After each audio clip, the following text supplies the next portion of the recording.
I've always been a coffee person. The rich aroma, the bitter taste, the jolt of energy it provides, it's been an essential part of my morning routine for years. So when I started working at the Sunny Meadows Assisted Living Facility, I was relieved to find that they had a constant supply of fresh coffee in the kitchen. My job at Sunny Meadows was demanding but rewarding. As a care assistant, I spent my days helping the elderly residents with their daily activities, administering medication, and providing companionship. It was challenging work, both physically and emotionally, and I often found myself relying on that morning cup of coffee to get me through the long shifts. Every morning, I'd arrive at work about 10 minutes early, just so I could grab a cup of coffee from the kitchen before starting my shift. The familiar routine was comforting: walk in, greet the night shift staff, pour a steaming cup of coffee, add a splash of cream, and then head to the locker room to change into my uniform. By the time I started my shift, I could feel the caffeine kicking in, sharpening my focus and giving me the energy I needed to face the day. This went on for months without incident. I never gave much thought to the coffee itself. It was just there, a constant presence in my daily life. That is, until last week, when everything I thought I knew about my morning routine was turned upside down. It was Tuesday, and I had arrived at work as usual. But as I walked into the kitchen, I noticed something different. There were boxes everywhere. It was delivery day. Normally, the weekly supplies were delivered and put away before my shift started, but it seemed they were running behind schedule. As I navigated around the boxes to get to the coffee pot, I noticed something that made me pause. Sitting on top of one of the boxes was a bag of coffee beans. But it wasn't the usual brand we used. This bag was clearly labeled decaf, in bold red letters. Confused, I picked up the bag and examined it more closely. Maybe it was a mistake? Or perhaps they were introducing decaf as an option for the residents. But as I looked around, I realized all the coffee bags I could see were labeled decaf. Just then, Linda, the lead care assistant, walked in. She saw me holding the coffee bag and must have noticed my puzzled expression. Linda looked at me strangely for a moment, then understanding dawned on her face. "Oh, honey," she said, her voice a mix of amusement and sympathy. "We've always used decaf. The residents aren't supposed to have caffeine because of their medications." I couldn't believe it. For months, no, close to a year, I had been drinking what I thought was regular coffee every morning. I had felt the caffeine kick in, felt more alert and energized.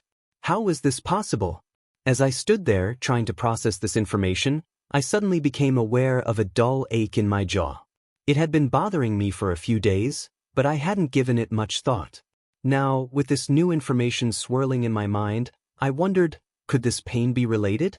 I remembered reading somewhere that caffeine withdrawal could cause headaches and other physical symptoms. But how could I be experiencing withdrawal from something I hadn't actually been consuming? The rest of that day passed in a blur. I went through my usual tasks, helping residents with breakfast, assisting with morning hygiene routines, administering medications, but my mind was elsewhere.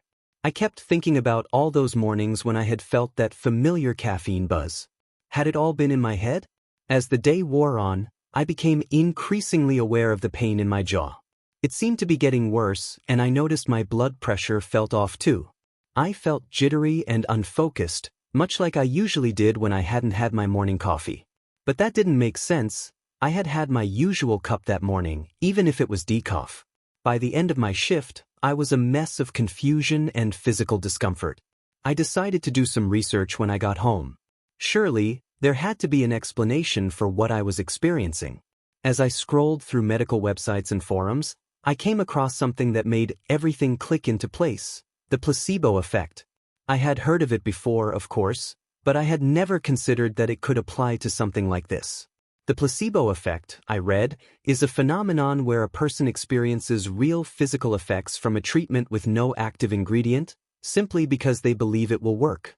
In clinical trials, placebos, fake treatments like sugar pills, often produce significant improvements in patients' conditions, solely based on the patient's belief that they're receiving real treatment.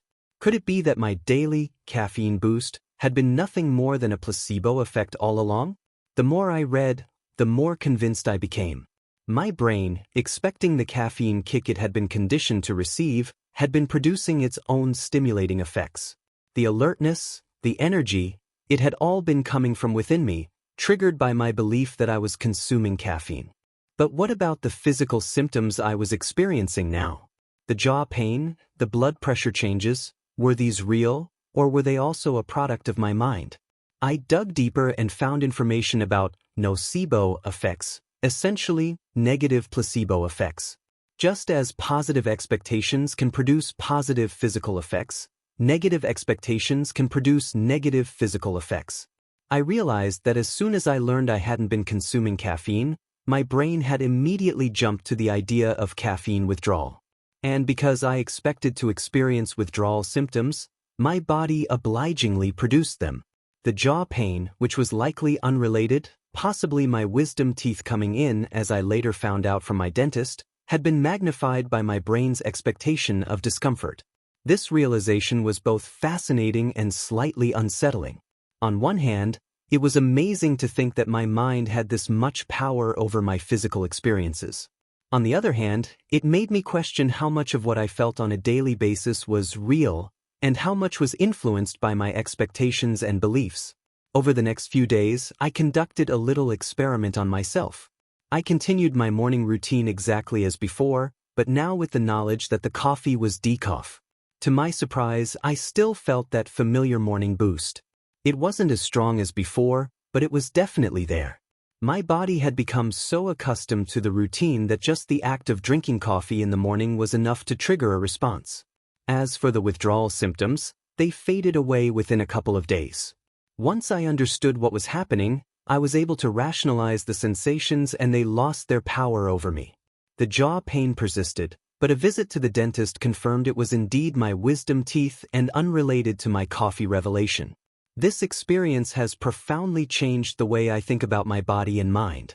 I've become more aware of the power of my beliefs and expectations in shaping my physical experiences. It's made me more mindful of the stories I tell myself about my health and well-being.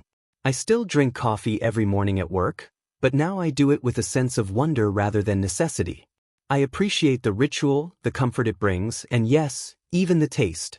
But I no longer rely on it for that morning boost.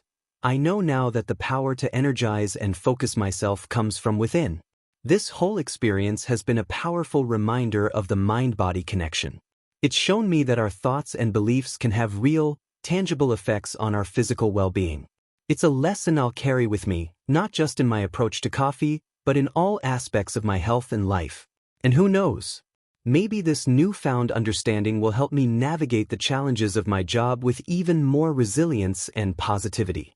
After all, if I can trick myself into feeling energized with decaf coffee, what other positive changes might I be able to bring about through the power of belief? As I continue my work at Sunny Meadows, I carry with me a new appreciation for the complexity of the human mind and body.